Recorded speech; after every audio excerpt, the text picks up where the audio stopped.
필요하신 분은 저한테 말씀해 주시면은 이거를 복사해 드릴 테니까 보시면서 또 설교를 들으시면서 그렇게 정리를 계속 하셨으면 좋겠어요. 로마서 8장 5절로 8절을 한번 같이 읽어 주시겠습니까? 예, 시작. 육신을 따르는 자는 육신의 일을, 영을 따르는 자는 영의 일을 생각하나니 육신의 생각은 사망이요 영의 생각은 생명과 평안이니라. 육신의 생각은 하나님과 원수가 되나니 이는 하나님의 법에 굴복하지 아니할 뿐 아니라 할 수도 없음이라. 육신에 있는 자들은 하나님을 기쁘시게 할 수 없느니라. 아멘. 우리 같이 기도하겠습니다. 성령님, 시간에 오늘 임하신 주님을 찬양합니다. 나를 죄와 사망의 법에서 성령의 법으로 해방시켜 주신 우리 주님을 높여드립니다. 감사합니다. 하나님, 오늘 더 우리가 알기를 원합니다. 우리가 어떤 은혜를 받았는지 이 구원의 영광을 알기를 원하오니 성령님 지금 도와주셔서 생각나게 해주시고, 하나님 우리의 어두운 이 영의 빛을 비춰주셔서 이 말씀이 들려지게 하시고 기쁨이 되게 하시고 정말 우리 영광을 깨닫게 하여 주옵소서. 성령 꼭 도와주시옵소서. 예수님의 이름으로 기도합니다. 아멘. 우리가 성경을 여러분 정확히 보는 방법 두 가지만 알면은 우리가 이단에 넘어가지 않습니다. 여러분이 성경의 전문가가 아니시더라도 저 사람이 성경을 똑바로 말하고 있나 아닌가에 대해서 분별하실 수 있어요. 그런데 두 가지가 뭐냐면 첫 번째는 숲을 봐야 됩니다. 뭐라고요? 숲을 보라. 이게 뭐냐? 큰 그림을 가지고 봐야 돼요. 그래서 무슨 얘기를 하다가 이게 나왔나? 그거 연결이 돼서 확인을 해보셔야 돼요. 지금 목사님이 하시는 게 저분이 하는 게 지금 이게 맞는 얘기인가? 아시겠죠? 이단들은 거의 다 구절을 띄어다가 합니다. 이해가 되십니까? 띄어다가 앞뒤하고 상관없어요. 그냥 그거 단어 하나 갖고 요런 내용이다. 그래서 항상 큰 그림을 봐야 된다. 숲을 봐야 된다. 그리고 두 번째는 숲을 보고 또 디테일을 봐야 된다. 디테일이 뭐냐? 이게 자세한 거, 그죠? 이 세부 사항을 정확히 봐야 된다. 아멘이십니까? 이 두 가지예요. 한 큰 그림도 봐야 되고 세부 사항을 같이 보고, 요거 두 가지가 같이 조화를 이루면은 성경을 정확히 볼 수 있는 거예요. 여러분이 그럴 능력도 키우셔야 되겠지만은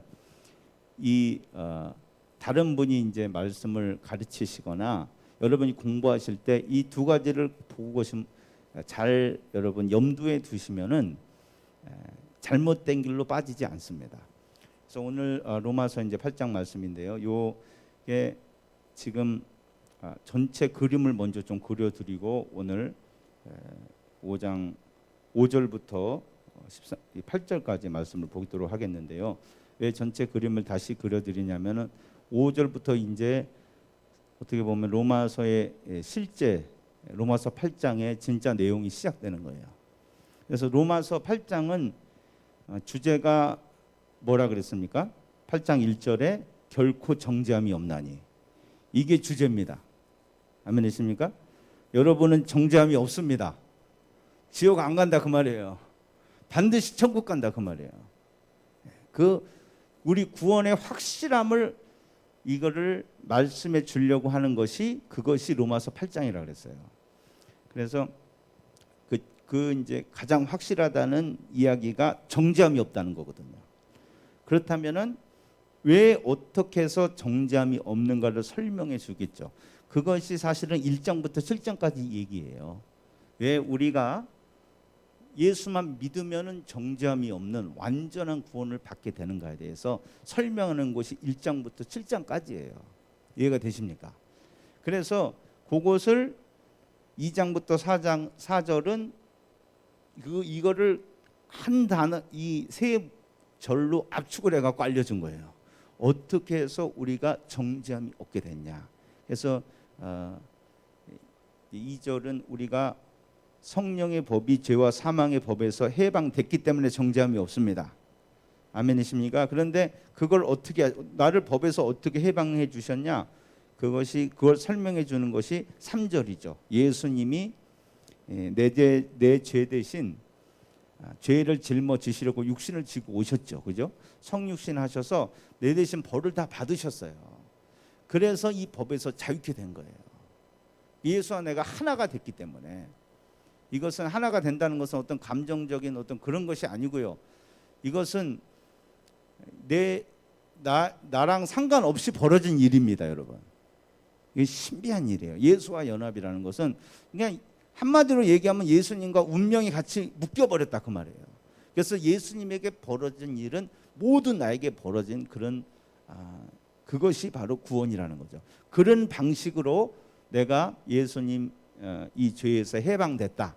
그것을 말씀해 주시는 거고요. 그런데 왜 이렇게 해방해 주셨냐?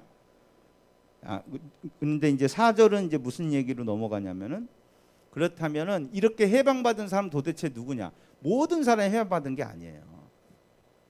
여러분 잘 들으시고 오늘 이제 그 말씀을 드릴 건데 교회 다닌다고 해방받은 게 아닙니다, 여러분. 여기 해방받으신 분도 있고 해방받지 못하신 분도 있어요. 여러분 거듭나야지 해방받는 겁니다, 여러분. 그냥 예수를 믿는다고 입으로 고백한다고 받는 게 아니에요.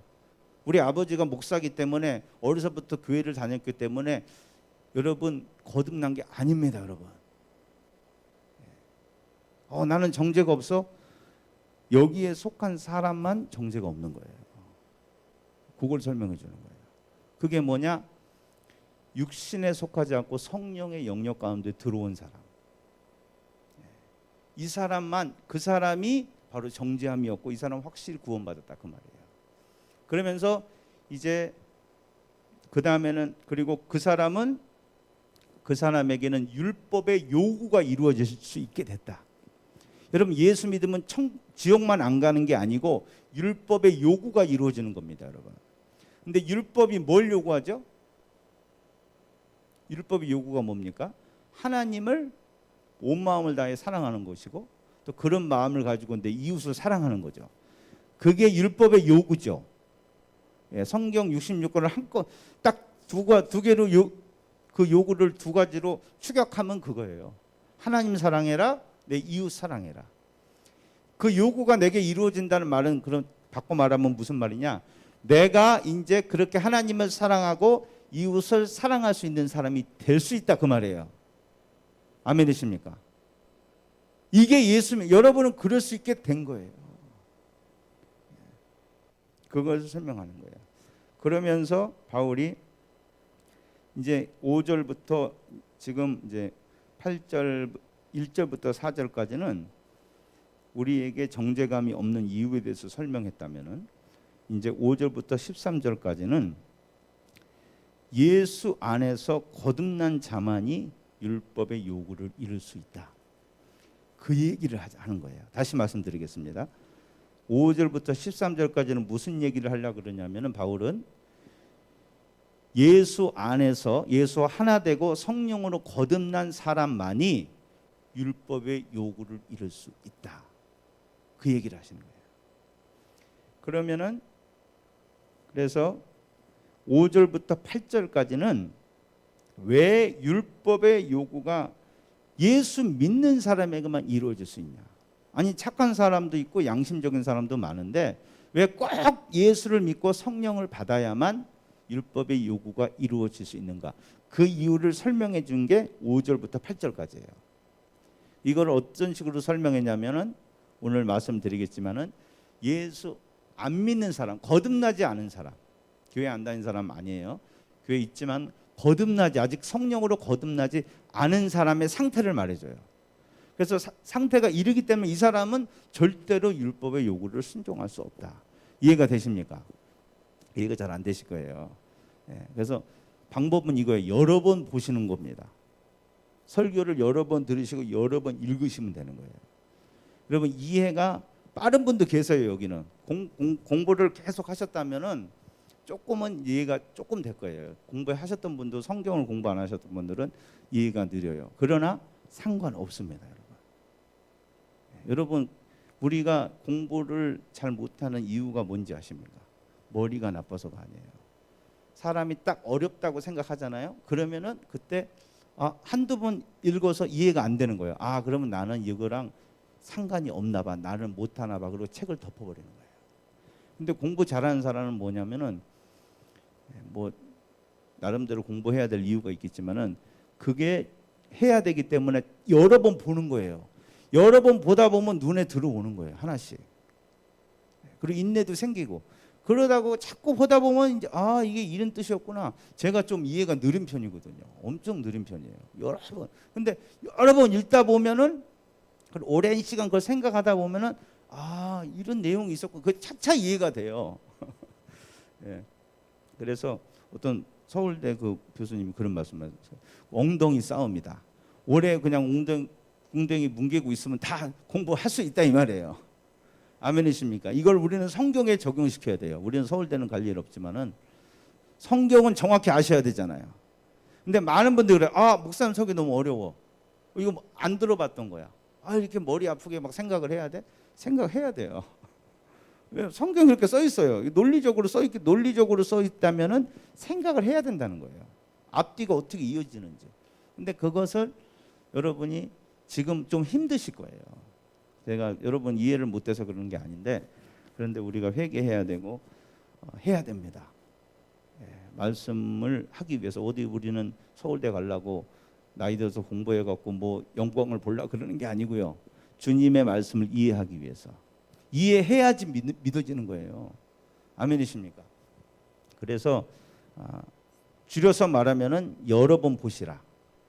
그냥 이걸 모르겠다, 복잡하다 그렇게 하지 마시고 그냥 제가 이거 설교를 드릴 테니까 들으면서 보면서 계속 또 말씀을 읽으면서 성령님과 대화하시면서 이게 뭔 얘기인가? 여러 가지 할 필요 없어. 한 가지만. 성령께서 지금 내게 감동 주신 이게 무슨 얘기인가에 대해서 생각을 들여서 시간을 들여서 해보시기 바랍니다, 여러분. 반드시 하나님께서 일을 하실 겁니다. 말씀하실 것이고 깨닫게 하실 것입니다. 저는 그건 믿어 의심하지 않습니다. 문제는 우리가 시간을 안 들이는 거고 인내하지 않는 것뿐이에요. 왜? 여러분 안에 성령이 계시기 때문에 반드시 됩니다. 제 말을 믿으시고 꼭 해보시기 바랍니다. 신기해. 내가 진짜 말씀을 이렇게 쏙쏙 잘 이해하는구나. 여러분 깜짝 놀라시게 될 거예요. 확신합니다. 그래서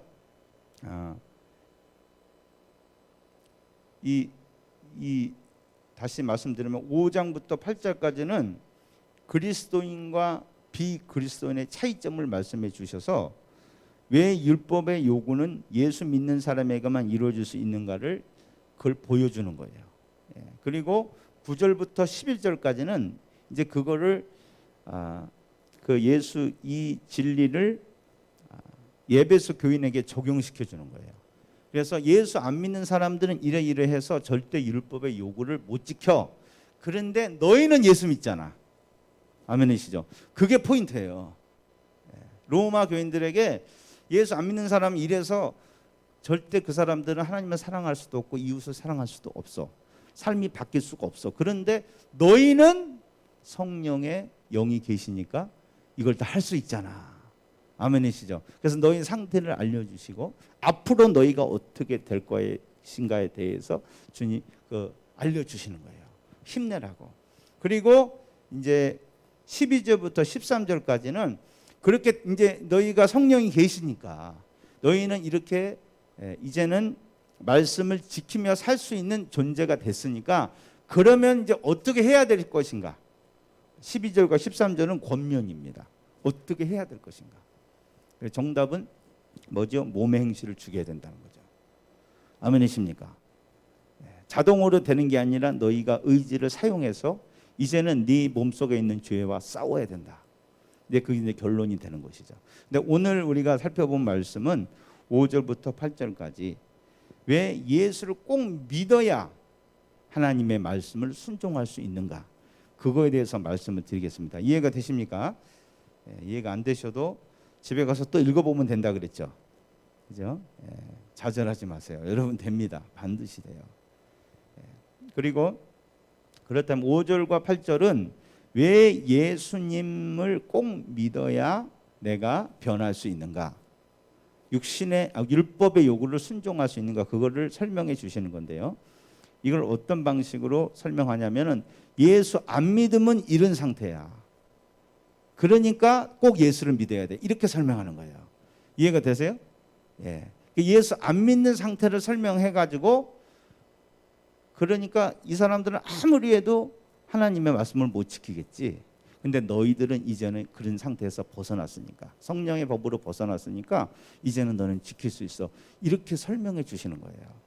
오늘 제가 잘 이해가 안 돼도 제 말씀을 듣고 성경 읽어 보시면은 좀 이해가 되실 거예요. 제가 너무 빨리 말을 하죠, 그죠? 그래서 좀 천천히 말씀드리겠습니다. 그래서 오늘은 예수 안 믿는 사람이 어떤 상태인가에 대해서 말씀을 드리겠는데요. 이것은 두 가지에서 중요합니다. 하나는 여기에 있으면서 예수 안 믿는 사람이 있어요. 저는 모르겠습니다. 근데 오늘 성령님께서 말씀하실 거예요. 여러분이 이 말씀을 보시고 자기를 들여다 보세요. 내가 진짜 예수 믿었는가? 여러분, 이게 이 세상에서 제일 중요한 얘기입니다. 코로나 걸린 거 안 걸린 거 그것하고 비교도 안 되는 얘기예요. 코로나 걸린다고 지옥은 안 갑니다. 그러나 여러분 지금 교회에 다니지만 거듭나지 않았다면 여러분 100% 지옥 갑니다. 예수님 아는 거 상관없다니까요. 거듭나셔야 돼요. 그래서 그거를 확인해 보는 시간이 될 것이고, 거듭나신 분들은요, 이걸 내가 볼 때 지금 내가 이 거듭난 은혜가 얼마나 큰가를 더 깊이 느끼게 될 줄 믿습니다. 그래서 이게 둘 다 중요한 거예요. 저는 첫 번째가 더 급하다고 봅니다. 오늘 성령님께 의지하고 성령님께서 빛을 비춰주셔서 정말 나의 영혼의 지금 현 주소를 알게 해 주시옵소서. 그렇다면은 이 거듭나지 않은 자연인, 이제 성경 신학적인 용어로 자연인이라 그래요. 자연인을 이렇게 시골에서 사는 사람은 자연인이 아니고요. 거듭나지 않은 인간 그 자연 그대로 상태, 그 말이에요. 이해가 되십니까? 아직 성령께서 도와주시지 않고 그냥 엄마 아빠에서 응에 태어났을 때 그대로 상태. 뭐 나쁘다, 좋다 그런 말이 아니에요. 물론 나쁘죠. 아담에게 나쁜 것만 물려받아서 태어났기 때문에 나쁩니다. 그러나 하여튼 자연이라는 것은 거듭나기 전의 상태, 인간의 상태다. 이해가 되시죠? 근데 그 자연인은 어떤 자연인의 특징에 대해서 말씀하시는 거예요, 성경에서. 그러면은 도대체 그 사람들은 어떤 상태인가? 여러분 자기의 상태와 비교해 보시기 바랍니다. 아, 나는 거듭났어. 목사니까 거듭났어. 권사니까 거듭났어. 절대 그런 생각하지 마세요. 왜냐하면은 예수 있을 때 목사님, 장로님들 다 거듭 안 났어요. 바리새인 서기관들이 지금 목사님, 장로님들이에요. 교회 중직자들이에요. 근데 다 마귀 새끼라 그랬어요. 그렇기 때문에 지금도 달라진 건 아무것도 없습니다. 인간은 똑같이 악하고 종교의 영은 지금도 역사하고 있습니다. 여러분 신앙생활 잘한 것 같다고 그런 생각 접어놓으세요.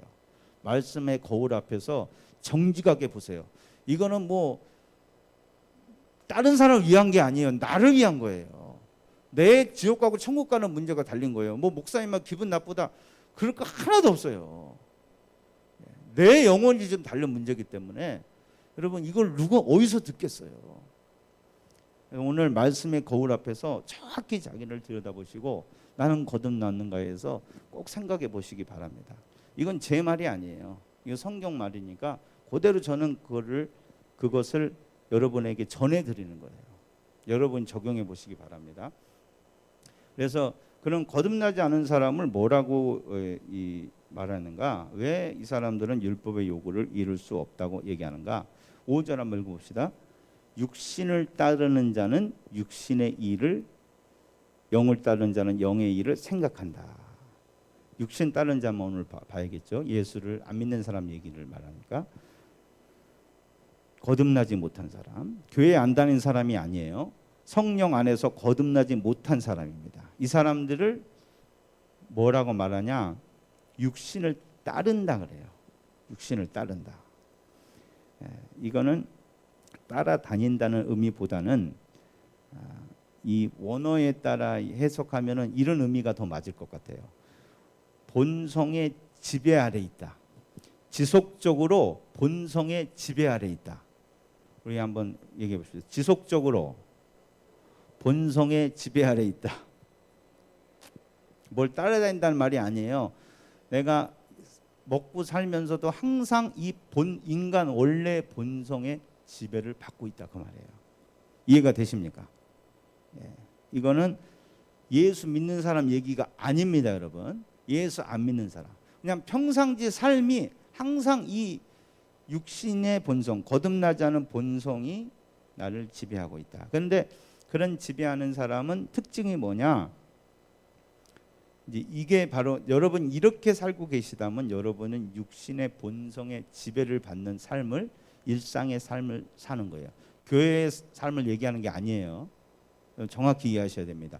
교회에서는 다 여러분 뭐 예배드리고 하나님 바라보는 것 같죠. 그 얘기를 지금 하는 게 아니에요. 그 삶 전체가 내가 일상의 삶이 그렇다고 말해요. 일상의 삶이 본성의 지배를 받는데 본성의 지배를 받는다는 게 뭐냐? 이걸 구체적으로 바울이 설명하는데 그게 뭐냐? 육신의 일을 생각한다고 말해요. 다시 말씀드리면 육신의 일을 생각하는 게 육신의 본성의 지배를 받는 겁니다. 이해가 되십니까? 이해가 되세요? 예. 그러니까 내가 늘상 살면서 육신의 일을 생각하며 사는 거예요. 여기서 생각한다는 말이 그냥 뭐를 생각한다 그런 말이 아니고요. 이거를 제일 쉽게 이해하는 게 뭐냐? 신경 꺼라가 있죠. 신경 꺼. 네 일이나 신경 써. 그런 말 많이 하시죠? 왜 남의 일에 자꾸 신경 써? 네 일이나 신경 써. 이게 뭔 말이에요? 이때 신경 쓰다는 말. 이게 딱 생각하다는 말이에요. 신경 쓴다는 게 뭐예요? 자꾸 들여다보는 거예요. 내 것도 아닌데. 예? 가서 이게 뭐 어쩌니 저러더니 자기랑 아무 상관없는데. 그러니까 의도적으로 그걸 생각하고 거기에 관심을 갖고 거기에 애정을 갖는 거가 이 생각하는 거예요. 여러분이 그냥 머리로 생각하는 그 생각이 아니에요. 이해가 되세요? 여기서 생각하다는 것은 내가 의도적으로 거기에 관심과 애정과 그리고 실제적으로 그걸 생각하고 있는 거예요. 제가 옛날에 어떤 이제 인격을 설명하면서 머리 풍선으로 제가 했죠. 그죠? 어떤 사람은 머리 풍선을 그려가지고 거기에 치킨이 많이 있어. 이 사람은 먹는 것만 생각하는 사람이에요. 어떤 사람은 막 비행기, 철도가 많이 그려져 있어. 이 사람은 여행 가는 거. 그거예요. 뭐를 골똘히 생각하고 거기에 뭐에 관심이 많고 뭐에 애착을 느끼는가. 그거를 얘기하는 거예요. 이해가 되십니까? 그런데 그 애착의 대상이 뭐냐면 육신의 일이라는 거예요. 육신의 일. 그런데 육신의 일이 그럼 과연 뭔가? 여러분 잘 들으시고 여러분 지금 하나하나 여러분을 지금 체크해 보셔야 돼요. 육신의 일이라는 게 뭐냐? 많은 분들이 이제 교회 오래 다니는 분이라고 하면 육신의 일을 하면은 뭘 많이 떠올리느냐? 술 먹는 거. 그다음에 여자들 막 이렇게 관계가 성적 관계가 물란한 거. 그거를 주로 뭐 도박하는 거. 우리가 봤을 때도 저거는 인간 말종이다. 사람들이 하는 그런 짓을 생각해요. 육신의 일이라 그러면. 지금은 좀 많이 바뀌었지만은. 그런데 물론 그것도 육신의 일에 포함됩니다. 그러나 그것보다 육신의 일이라는 것은 훨씬 더 범위가 큰 얘기예요. 아시겠습니까? 꼭 술 먹고 그런 방탕한 생활을 해야지 육신의 일을 하는 게 아니고 정말 세상적으로 볼 때는 모범적으로 산다. 양심적으로 산다는 사람도 얼마든지 육신의 일을 할 수가 있어요. 그럼 육신의 일이라는 게 뭐냐? 한마디로 정의하면 이것입니다. 성경적으로 말하는 육신의 일은 뭐냐? 여러분 이건 성경에다 찾아보시면 돼요. 여러분이 나중에. 그러나 지금 시간이 없기 때문에 제가 아주 정답만 딱 말씀드릴 거예요. 육신의 일은 뭐냐? 하나님과 관련이 없는 모든 삶의 영역입니다. 다시 말씀드리겠습니다. 육신의 일이란 뭐냐? 하나님과 관련이 없는 모든 삶의 영역. 쉽게 얘기하면은 여러분 공부하는 거 있죠? 공부를 하나님과 관계없어요. 그냥 내가 출세하려고 대학 잘 가서 편한 직업 얻으려고 공부하면은 그 공부가 육신의 일입니까? 성령의 일입니까? 육신의. 그렇죠. 그 사람은 모범적으로 공부만 열심히 하죠. 그러나 그 사람은 술 먹고 사는 사람하고 별반 다를 게 없다 그 말이에요. 이게 충격적인 거예요. 우리는 대부분 어때요? 아, 저 사람은 예수님 안 믿어도 천국 갈 사람이야 이렇게 생각하잖아요. 교회 다니면서도 진짜 주님을 못 만났지만 원래 성향 자체가 그리고 가정 환경 자체가 좋아가지고 모범적으로 교회 일을 따박따박하고 교회 이름 충성되게 하고 누구보다 열심으로 하는 사람이 있어요. 신실하게 하는 사람이. 저건 많이 봤습니다. 근데 그 사람은 자기가 거듭났다고 생각해요. 난 뭐 11조 빠지지도 않지. 내가한테 맡겨진 직분은 정말 꼼꼼하게 잘하지. 근데 여러분 충격적인 사실은 그분도 거듭 안 날 수 있습니다. 얼마든지. 목사님도 마찬가지예요. 왜? 그 동기 자체가 하나님하고 상관없이 교회는 사회가 똑같습니다. 사회랑. 열심히 살아면 인정해주고, 그죠? 특히 이제 성령이 떠난 교회는 진짜 이제는 너무 이제는 사회하고 별로 다를 게 없어요. 돈 있는 사람 인정해주고, 영향력 있는 사람 무서워하고, 그 사람한테 잘 보이려고 그러고. 성령 떠난 교회는 똑같이 벌어집니다. 그래서 신앙생활도 사실은 그런 걸로 하는 거예요.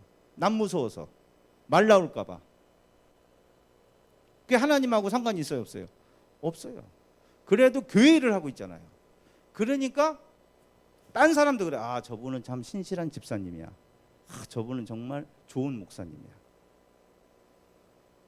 그러나 그 사람 안에는 하나님에 대한 어떤 감정도 없고 정말 하나님을 위해서 하나님을 사랑해서 사는 게 아니에요. 왜 느껴지지가 않으니까. 죄송합니다. 그런 사람은요, 세상에서 술 먹고 방탕하는 사람하고 다를 게 하나도 없어요. 하나도 없어요. 이거는 성경은 말해요. 오다하고 똑같은 거예요. 제가 사진을 찍으러 갔는데요. 사진을 뭐 공짜로 찍어준다고 그래 갔더니 공짜가 아니더만요. 그래서 찍고만 나왔어요. 안 찾고. 예, 근데 진짜 깜짝 놀랐어요. 우리 애들을 갖다가 저도 이렇게 추례하고 갔거든요. 근데 가서 화장시켜주고 막 정장도 입혀주고 이러니까 와, 진짜 사람이 확 변하는 거예요. 야, 옷만 바꿔 입으니까 사람이 변하다. 그 비싼 옷도 아닌데 워낙 추리하게 입고 다니까 그것만 이렇게 정장만 입혀놔도 사람이 훤해 보이죠, 그죠? 그죠? 이거 다 여러분 패션이나 이런 외모 이게 전부 다 이건 정말 허망한 거예요.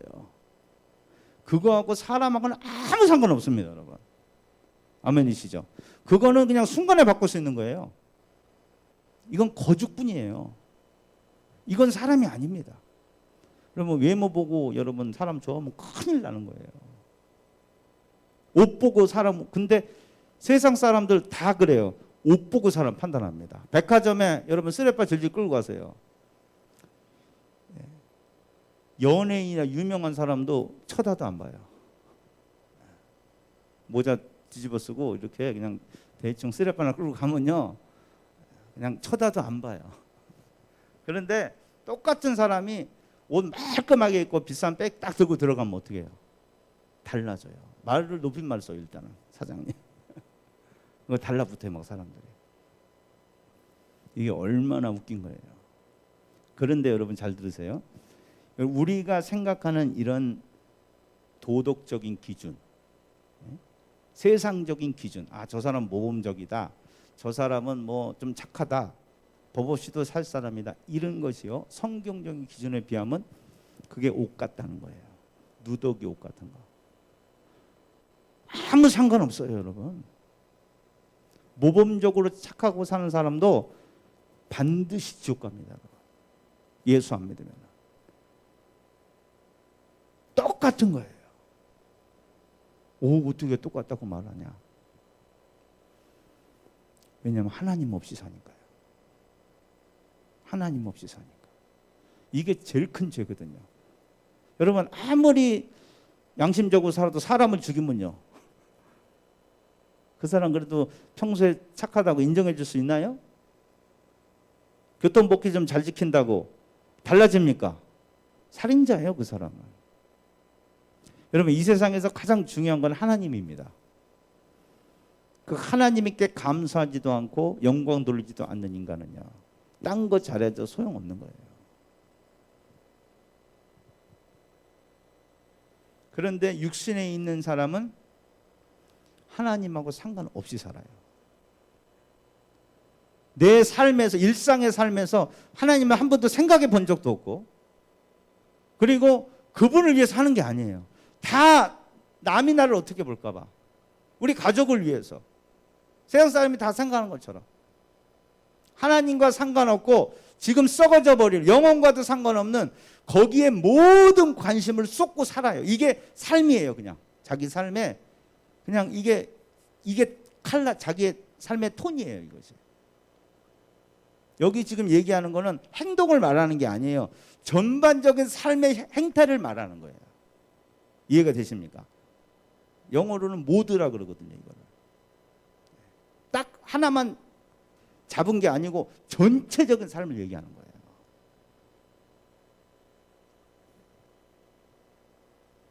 잘 들으시기 바랍니다. 교회 다녀도 내 삶이 이런 삶을 살고 있다면 여러분 거듭 안 나신 겁니다. 성경이 그렇게 말하고 있어요. 육신을 따라 생각한다는 건 가끔가다 생각한다는 말이 아니고요, 내 삶 전체가 그 위주로 살아가는 거예요. 썩어져 버릴 거, 하나님과 관련 없는 거에 내 모든 관심과 시간을 다 보내는 거예요.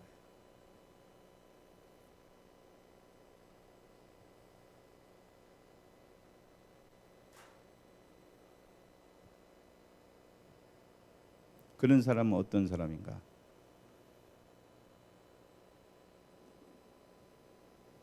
근데 왜 이렇게 사는가에 대해서 말씀을 하고, 이게 다 연결이 되어 있습니다. 여기 5절, 육신을 따르는 자는 육신의 일을 생각한다. 이제 이 생각한다는 말이 무슨 말인지 아셨겠죠? 늘 이것만 관심을 갖고 여기에 애착이 가는 거예요. 하나님이 없는 거, 세상적인 거에서만 애착이 가고 관심이 가고, 그게 재밌는 거예요. 왜? 그게 만족을 주니까. 그게 내게 참 기쁨을 주니까.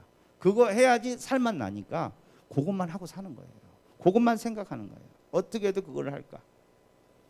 그런데 성경은 이걸 뭐라고 말합니까? 육신의 생각은 사망이라 그래요. 이런 삶을, 육신의 생각은 사망이라는 말은 쉽게 간단하게 말하면 그런 말입니다. 이런 삶을 사는 사람은 이미 생명이 끊어졌다. 생명이 끊어졌는데도 걸어다니는 걸 뭐라 그럽니까?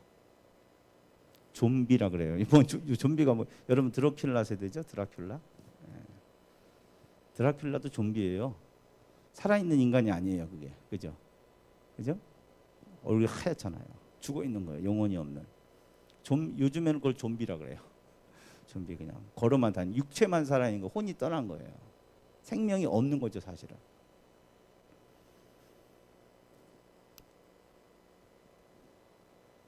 그 사람들이 다 죽었다는 거예요. 죽었다는 거예요. 성경은 그것을 죽었다고 표현합니다. 왜 죽었다고 표현했냐? 일단은 하나님의 생명에서 떠나 있습니다. 하나님의 생명이라는 게 뭐냐? 이렇게 이해하시면 쉬울 것 같아요. 그 사람은 하나님에 대해서 죽어 있습니다. 왜? 하나님이 있다는 사실도 느끼지도 못하고요. 그러니까 뭐 하나님께 대해서 뭘 할 수가 있어요? 그냥 하나님만 가지고 죽은 사람이에요, 자기에게. 근데 하나님이 생명의 근원인 줄 믿으십니까? 생명의 근원과 떨어져 있으면요, 여러분 꽃을 떼잖아요. 그러면 그 근원에서 떨어진 거죠. 뿌리에서 떨어진 거죠. 그래서 금방 죽습니까? 꽂아놓으면 살고 있죠. 예, 줄기를 통해서 물을 뽑아요. 근데 그게 계속 삽니까? 얼마 안 하면 이제 시들어서 말리든지 버리든지 해야 되죠. 그래도 꽃은 펴 있어요. 잠깐은.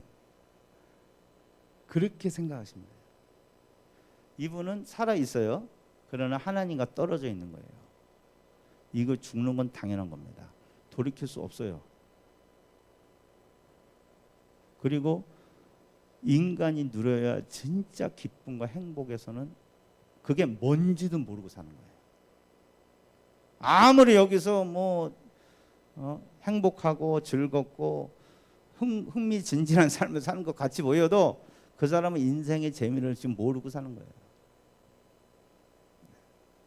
영적으로 죽었다. 하나님에게 무감각하다. 여러분 교회에 나오지만은 설교가 재미가 없고 뭔 얘기하는지 모르겠어요. 옆 사람은 막 은혜 받았다. 하나님 말씀하셨다. 야, 저 말씀 받으니까 막 살 것 같다. 이러는데 뭔 소리야. 목사님이 이 얘기하다 저 얘기하다. 응? 막 소리만 높였지 발음도 부정하고 말이야. 막 윽박만 지르고 말이야. 찬양은 도대체 왜 이렇게 긴 거야? 왜 그래요? 죽은 사람한테는요, 아무리 좋은 거 음식 갖다 놔도 맛있는 걸 몰라요.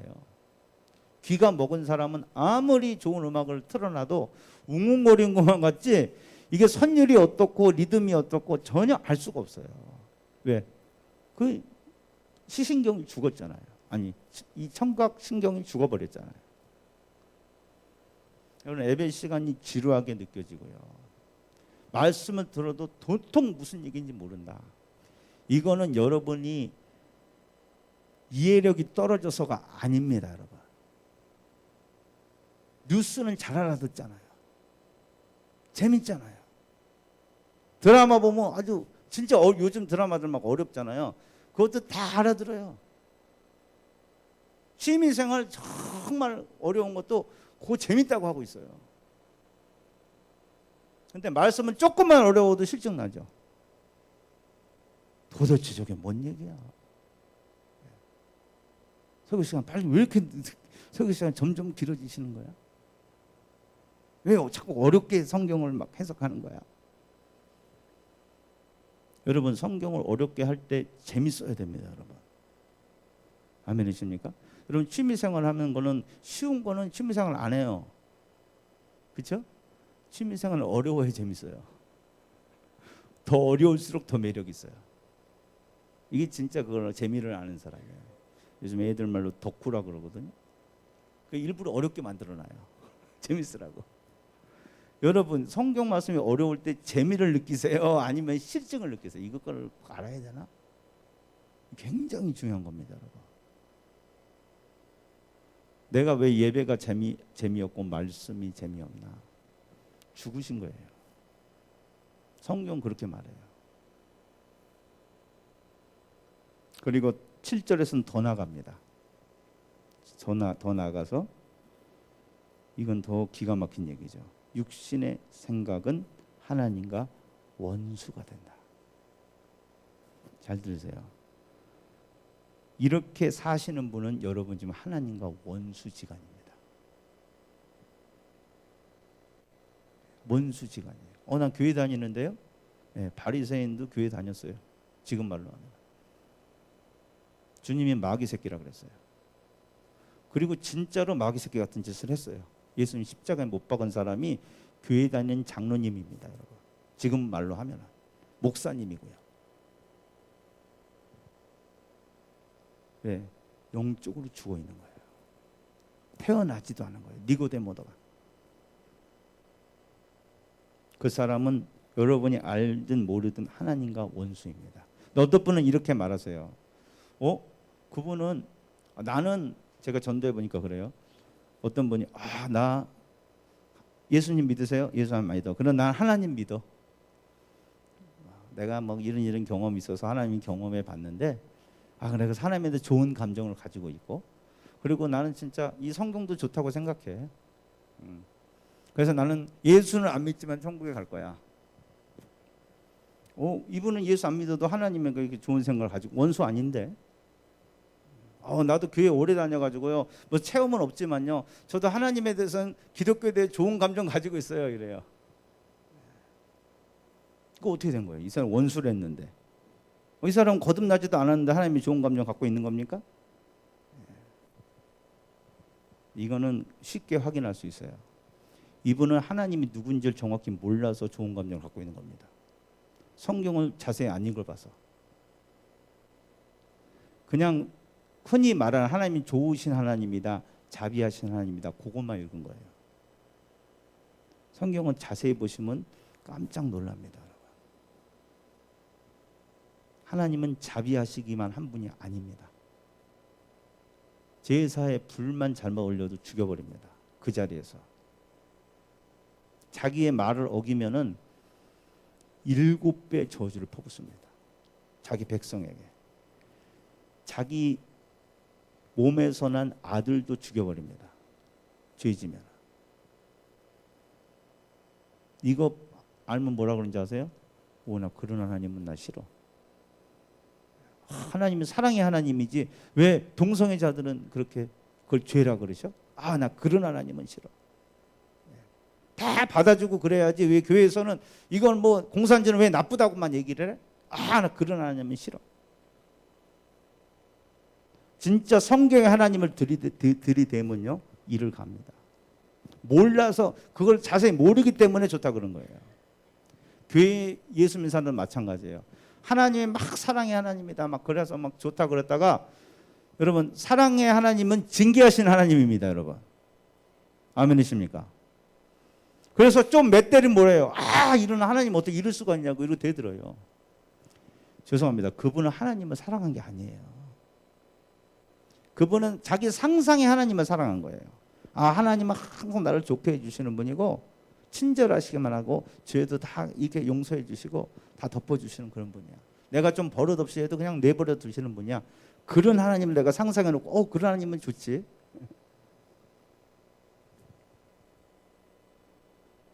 여러분 그거는 가짜 하나님입니다. 여러분 하나님은 성경에 계시된 하나님만 진짜 하나님입니다.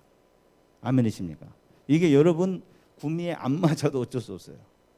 어떤 사람은 그래요. 하나님을 내가 알아가면 돼. 내가 경험한 하나님은 이런 하나님이야.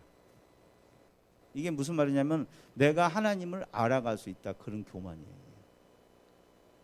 여러분 만약에 인간이 여러분이 스스로 내가 느끼고 경험하고 찾아갖고 하나님을 알 수 있다면요 여러분이 하나님입니다. 무슨 말이냐? 하나님은 무한하시거든요. 근데 그 무한한 하나님을 내가 그분이 도우신 내가 그냥 알아갈 수 있으면 서로 만만한 거예요. 이해가 되십니까? 내가 개미보다 우월한 존재이기 때문에 개미를 보다 보면 아 개미가 이렇게 생겼고 이렇게 알아요. 그죠? 근데 개미는 인간을 알 수 있어요 없어요? 없어요. 왜? 훨씬 수준이 높아요. 연구해도 실험해도 몰라요. 하나님을 알 수 있는 방법은 인간은 절대로 알 수가 없어요. 안 건 잘못된 정보입니다. 알고 있다는 생각 자체가 잘못된 거예요. 인간이 하나님을 알 수 있는 유일한 방법은 하나님이 알려주시는 것만 알 수 있고 알려주신 것만큼만 알 수 있어요. 그리고 그게 진짜예요. 근데 하나님이 알려주셨어요. 다는 아니에요. 성경에 우리가 필요한 것만큼만. 요 하나님이 진짜 하나님입니다. 그 하나님을 사랑하는 게 진짜 하나님을 사랑하는 거예요. 세상 사람은 그 하나님을 사랑하지 않습니다. 금방 확인이 돼요. 구약의 하나님 들이대면 아 그런 하나님 와 그건 진짜 원시 시대의 원시 종교의 하나님이라고 이를 갈죠. 근데 하나님을 속으로 다 미워하는 거예요. 미워해요. 신앙생활 하는 것 같다가도 좀 어려우면 이를 갈아요. 하나님이 나를 어떻게 이렇게 하냐고. 왜 그런 얘기가 나온지 아세요? 여러분 하나님 미워하시는 거예요. 미워하시는 겁니다. 그게 모든 사람이 그렇다는 여러분만 그렇다는 게 아니고요. 모든 사람이 그렇다는 거예요.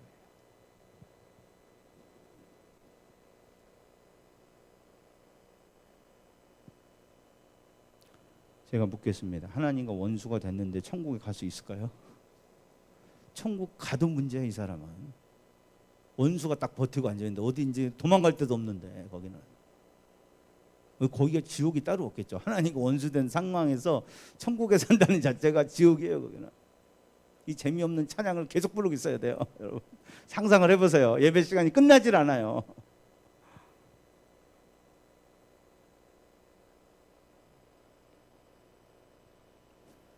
그리고 원수기 때문에 그 결과가 여기 다 연결이 돼 있어요. 8, 7절 보면 원수가 되기 때문에 하나님의 법에 굴복하지 않습니다. 하나님의 말씀을 지키라 그러면은 싫습니다. 왜 싫은지 아세요? 어려워서 그런 게 아니에요. 사람들이 그래요. 어려워서. 여러분 모르시는 거예요. 여러분이 하나님을 미워하고 있던 걸 모르는 거예요. 여러분 미워하는 사람이 얘기하면요, 그게 옳은 얘기라도 하기 싫죠. 심지어 내게 도움이 돼서 하기 싫어요. 그 사람 꼴보기 싫어서. 설교 말씀 지키기 싫죠. 왜 그런지 아세요? 하나님하고 여러분 사이가 안 좋으신 거예요. 정말 주님과 사이가 좋은 사람은 그 말씀이 어려운가를 따지지 않습니다. 그게 될 건가? 그것도 문제가 되지 않아요. 왜? 나는 하고 싶으니까. 그 성경은 된다 그랬는데 뭔 문제예요? 그거를 꼭 해야 되느니 말아야 되느니 이런 데 한다는 자체가 문제가 좀 심각한 데 있을 수가 있습니다. 굴복하지 않죠, 당연히. 왜? 하나님은 그 원수인데요. 왜 그분이 시킨 걸 해요? 하기 싫죠. 예배 드리라는 거 하기 싫죠. 헌금하라는 거 하기 싫죠. 지옥 안 갈까 봐 하는데 그 지옥도 뭐 가봐야 하는 거 아닙니까?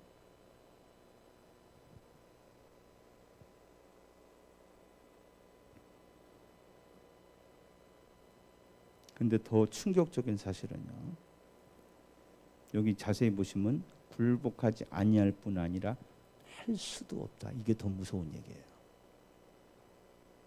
내가 굴복 안 하는 걸 알았어. 나 큰일 났구나.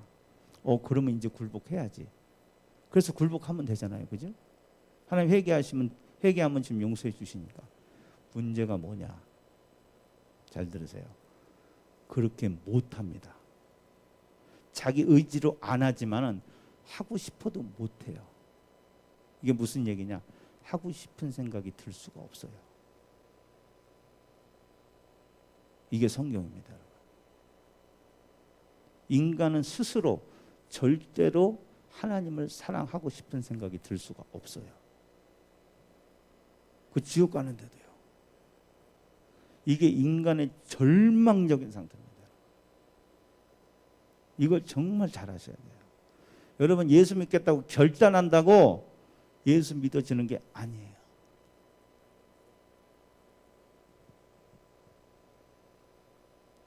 왜 그러냐면 이건 더 올라가면 알 수 있죠. 왜 여러분 하나님이 싫은지 아세요? 생명이 없어서 그래요. 죽었어요. 생명이 붙어 있으면 뭐라도 해보겠죠. 밥을 먹이든가 뭐 재활 치료를 하든가 할 수 있겠죠.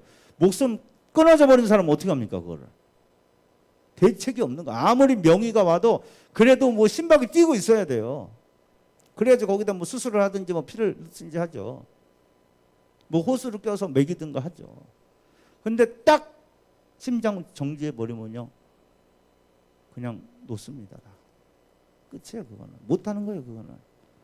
근데 성경에 분명히 우리의 상태를 뭐랬냐? 죽은 거예요. 스스로 아무것도 할 수가 없는 상황이에요.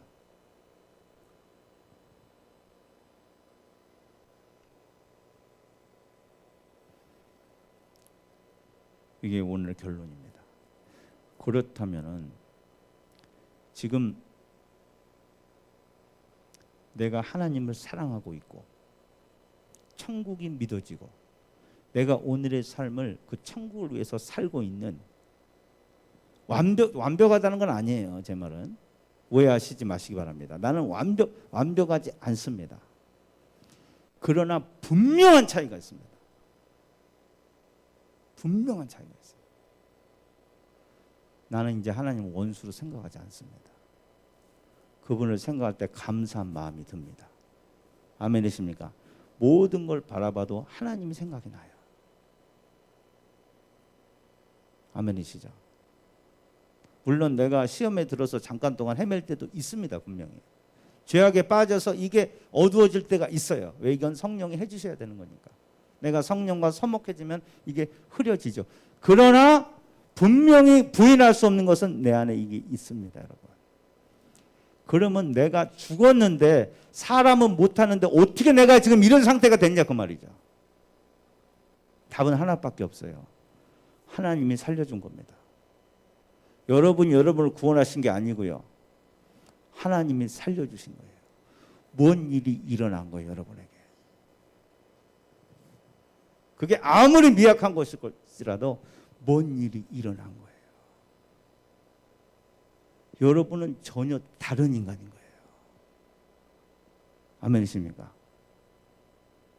주님이 이걸 어떻게 하셨어요? 성령의 법이. 그분의 영이 여러분 속에 들어왔어요. 그 영은 실체입니다. 사람의 영과 성령의 영과는 약간 차이가 있어요. 우리는 이 몸, 혼, 영이 다 있는 것 중에 하나가 영이잖아요. 그죠? 이해가 되십니까? 그러나 주님은 몸 이런 게 필요 없고 그냥 영만 계세요. 근데 영 자체가 온전한 인격이고 실체세요. 실제로 존재하시는 분이라 이 말이에요. 완전하게 존재하시는 분. 그분이 여러분 속에 들어온 겁니다. 그래서 내 안에 죽어있는 영을 살려내신 거예요. 그래서 예수님 보면 눈물이 나는 거예요. 내가 그대로 못 살아도 못 사는 것에 대해서 내가 슬픈 거예요. 적어도 그런 마음이 있는 거예요.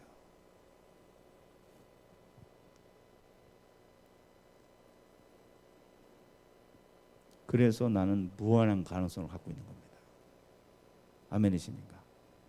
여러분 아직 연약하지만은 여러분 성령님이 안에 계세요. 그래서 이제는 다른 삶을 살 수 있는 거예요. 마귀는 계속해서 이거를 못 보게 만들어요. 내가 실패하는 거, 좌절하는 것만 들이대고 너는 소망 없어. 해도 안 되잖아. 기도 응답 안 되잖아. 제가 그 우리 저기 하와이에 계신 폴 목사님이 180일 금식 기도하고 기도 응답 2개가 간절한 기도 응답이 하나도 응답이 안 됐대요. 180일을 했는데. 예, 사역센터를 이제 완공하는 거하고 미국 동부 이제 집회 가는데 경비 마련하는 그게 아주 작은 기도 제목 중에 하나였는데 그리고 이제 쓰시는 책이 있는데 그 책을 쓰시는 거 그 3가지 기도 제목인데 셋 다 응답이 안 됐대요. 낙심이 되시더래요. 아니 180일을 내가 정말 열심히 기도했는데 그리고 옆에 주위 사람이 기도했는데 어떻게 하나도 응답이 안 되냐. 힘이 빠진다. 그런데 그 아들이 와서 그러더래요. 아니 안 됐으면 될 때까지 하면 되지 왜 힘이 빠져있냐가. 야, 그 성령님의 말씀이에요, 여러분. 아멘이십니까? 그렇지. 왜 내가 때를 정해놓고 하나? 주신다고 그랬지. 때는 180일 네가 채워야 한다는 말을 안 했잖아. 그건 내가 결정한 거지. 아멘이시죠? 예. 여러분, 우리가 때로는 낭망할 때가 있어요. 나는 이렇게 변화를 위해서 기도했는데 왜 이렇게 안 되나? 여러분, 그거 상관없습니다, 여러분. 아멘이십니까? 그건 때가 되면 돼요. 여러분 생각지도 못한 방법 훨씬 길 수도 있고 그 과정이 여러분 생각한 게 아니에요. 우리는 그냥 인내를 그냥 책에서 배우고 조금 내가 철들면 될 거다 이렇게 생각하지만 주님이 인내를 하기 위해서는요. 욥같이 완전한 사람도 거의 사람을 잡습니다, 여러분. 그래야 생기는 거예요. 욥이 여러분보다 훨 낫다고 인정하시면 아멘 합시다. 그럼 나는 어떻게 해야 될까? 답이 나오잖아요. 얼마나 힘들까? 그건 우리 잘 생각 안 하시더라고요. 나를 만들어 주소서 그러면서 그거는 잘 염두에. 근데 여러분이 염두에 넣든지 안 넣든지 상관없어요. 주님은 하십니다. 하여튼 그러나 기도하면은 때가 되면 응답하세요. 그건 아무 상관없어요. 중요한 건 이거예요. 우리가 이런 존재가 된 거예요. 아멘이십니까? 하나님의 이거는 죽은 자를 살리는 역사로 된 거예요. 아멘이시죠? 여러분 예수님이 나를 위해 죽으신 것이 정말 가슴으로 느껴지시는 분은 아멘 합시다. 그래서 정말 내가 지금 부족하지만은 그분을 위해서 살고 싶은 분은 아멘 합시다. 그분은 지금 성령의 영역 안에 있다 이 말이에요. 예수 믿는 사람은 꿈도 꿀 수 없는, 종교인들은 생각도 할 수 없는 일이 여러분에게 벌어진 거예요. 근데 이것은 하나님이 하신 거예요. 사람이 결단해서 된 게 아니고 하나님이 하신 거예요. 바울의 결론은 이것입니다. 그러니까 너를 율법의 요구로 반드시 이루게 할 수 있어. 너를 예수님처럼 반드시 만들 수 있어. 사람이 한 거라면, 네가 결심해서 한 거라면은 그거는 장담 못하지. 그거는 뭐 죽을 때까지 해봐야지 알 것이고. 그러나 니네가 받은 구원은 그런 게 아니야. 죽은 자 가운데 살아계신 주님의 역사야. 그러니까 너는 반드시 예수님처럼 되는 거야. 할렐루야. 그러니까 너는 이제는 작정하고 덤비라 그 말이에요. 될까 안 될까 이제 그런 생각하지 말라는 거예요. 안 돼. 여태까지 기도해도 안 되는데 그런 생각하지 말라는 거예요. 그거 다 마귀의 속삭임입니다, 여러분. 성경과 반대되는 거는요, 아무리 설득력 있고 여러분 아무리 공감이 가는 얘기라도 그건 100% 마귀입니다, 여러분. 마귀는 진짜 공감 가게 해요. 여러분 주님의 말씀을 구분하는 방법 중에 하나가 굉장히 내게 내 이런 정서를 어루만져주고 공감이 되는 말들 있죠. 인간적으로. 그건 100% 마귀입니다. 근데 이게 영적으로 성숙하지 않으면 그걸 다 성령의 음성으로 들어요. 너 힘들지. 주님도 힘든 건 아셔. 좀 더 처져 있어. 괜찮아. 예, 너무 막 은혜가 되잖아. 그리고 옆에서 또 이때 옆에서 뭐 집사님 너무 힘드시는데 또 쉬었다 하시고 얼마나 힘드세요. 예.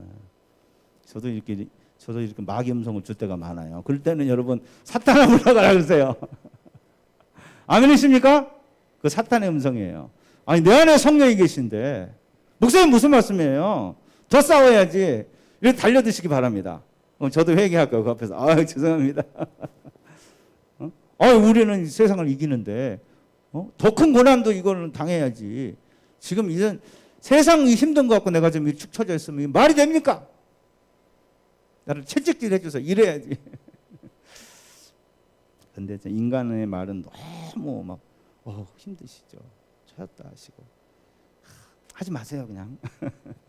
저도 이제 그런 인간적인 말을 할 때가 많은데 이럴 때 여러분 사탄아 떠나가라 하셔도 괜찮습니다. 예수님도 그렇게 하셨어요. 이거 진짜 사탄이 하는 거예요.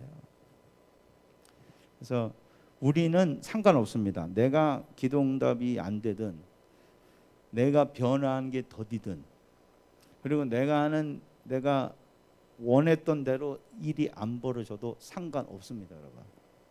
나는 이제 이미 끝난 겁니다. 내 인생은 결정된 거예요. 왜? 나는 이제는 하나님 나라의 영역 안으로 들어왔어요. 나는 예수님과 운명 공동체가 돼버렸어요. 그리고 성령이 내 속에 지금 들어와서 일하세요. 안 될 수가 없는 거예요, 이거는. 아멘이십니까? 내가 하나님을 사랑하고 있다는 자체가 지금 내가 이 안에 있다는 자체예요. 나는 주님의 사람이라는 증거예요. 여러분 마귀의 설득에도 흔들리지 마시기 바랍니다. 나는 변할 수 있어요. 반드시 변할 겁니다. 나를 약하게 하는 어떤 말, 인정을 사용해서 괜찮다고 하는 말 여러분 거부하시기 바랍니다. 하나님은 할 수 있다고 하십니다. 교회가 썩었는데 상관없어요. 그건 그 사람이 거듭 안 난 거예요. 나는 거듭난 사람이에요. 반드시 될 겁니다. 그래서 우리가 담대하게 성령의 싸움을 싸우시기 바랍니다. 오늘 그리고 나는 아무리 봐도 나는 전자야. 내 삶은 육신에 속한 삶이야. 썩은 것만 생각하는 삶이야. 그러면요, 여러분 절대 괜찮다고 생각하지 마세요. 그러면 나는 어떻게 해야 되냐? 회개하시면 됩니다. 회개는 인정하는 거야. 나 아직 거듭 못 났습니다. 목사라는 이 타이틀은 달고 있지만 생각하는 게 맨 썩어질 것이고 하나님이 누군지도 모르고 예배는 지겨워 죽겠고 찬양을 불러도 이게 뭔 소리인지 뭘 기뻐라 그런 것인지 기뻐할 게 있어야지 기뻐하지. 그런 분 계십니까? 여러분 지금 주님 부르고 계십니다. 너 살아야 돼. 너 죽었어. 신앙생활 얼마나 상관없어. 너 죽었어. 너 그대로 살면 지옥이야. 그런데 지금 부르짖으면 내가 살려줄게. 난 너 살리고 싶어. 네 마음을 열어라. 내가 네 속에 들어가서 진짜 인생이 뭔지 보여줄 테니까. 오늘 그런 분들은요, 주님은 자비가 풍성하십니다. 내가 인정만 하면 돼요. 내가 바리새인이에요. 내가 종교인이에요. 나 하나님 모르겠어요. 나 어떻게 해요? 그런 마음을 성령님 주실 겁니다. 그러면 그거 갖고 부르짖으시기 바랍니다. 그래 주님이 살려내실 겁니다. 그런 마음도 주실 것이고, 지금 그런 마음 주실 때 여러분 순종하시면은 기가 막힌 일이 일어날 겁니다. 야, 진짜 예수 믿는 건 완전한 변화구나. 세상이 뒤집어지는 거구나. 야, 내가 하나님을 좋아해? 야, 내가 말씀을 읽고 싶어. 내가 정말 이제는 내 꿈이 아니라 주님 위해 살고 싶어. 어떻게 이거는 꿈이냐 생시냐? 어떻게 이런 일이 가능하냐? 그런 걸 경험하게 될 겁니다, 여러분.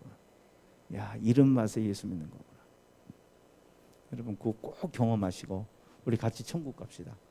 교회 안에서 절대 지옥 가지 맙시다. 여러분 교회 다닌다고 천국 가는 거 아니에요. 거듭나야 돼요. 성령이 이런 천지개벽을 속에서 일으켜 주셔야 되는 거예요. 천지개벽이 일어나야 돼요. 여러분 알 수 있어요. 이야, 딴 세상이다. 주님을 알게 되고 주님이 존재가 느껴지는 이 세상은 전혀 다른 세상입니다. 오늘 하나님, 오늘 그 거듭난 역사가 일어나게 해주시옵소서. 여러분 지금 잊어버렸다면 여러분 영적으로 지금 죽어 가시는 거예요. 죽은 건 아니지만 살았다 죽지는 않습니다. 그러나 내가 죄악에 빠져 있고 이러면은 이게 죽은 사람처럼 돼요. 여러분 그렇잖아요. 살아도 죽은 사람처럼 되죠. 건강이 다 떨어지면 진짜 시체같이 누워 있잖아요.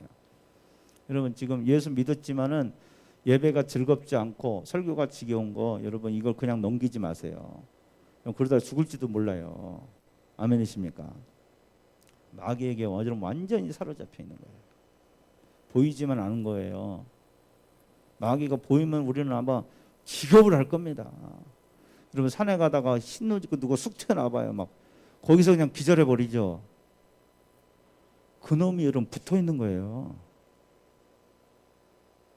여러분 속 안에 있는 거예요. 그래서 예배가 안 되는 거예요. 아멘이십니까? 그거 왜 성경은 그렇게 말해요. 저는 뭐 어떻게 생각하는 건 자유지만은 성경은 정확히 말. 그래서 거듭나도 안 들리는 거예요. 그놈이 눈을 다 가리고 있고 귀를 막고 있으니까.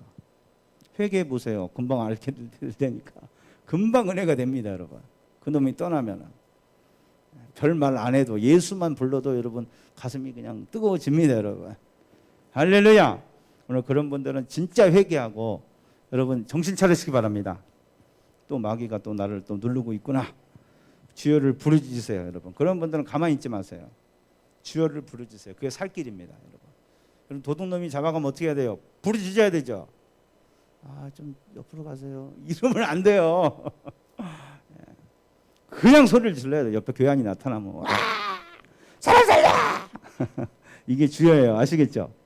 오늘 찬양 안 되시는 분 주여 지르세요. 주님께. 나 마귀한테 또 잡혔어요. 살려주세요. 주님 살려주십니다. 너무 좋으세요, 주님. 주님, 오늘 이 시간에 우리 같이 기도합시다. 거듭나지 못했던 사람은 하나님, 저게 내 소리입니다. 나는 뭔지 모르겠어요. 성경 봐도 뭔 소리인지 모르겠고, 나는 그냥 내 삶 자체가 이 세상 게 재밌고 그게 좋아요. 나는. 그런 분들, 야, 너 죽었어. 내가 살려줘야 돼. 나 좀 살려주세요. 그래 보세요. 지금 살려주세요. 영적으로 잠들어 있는 분들 나를 깨워주세요. 소리 지르세요.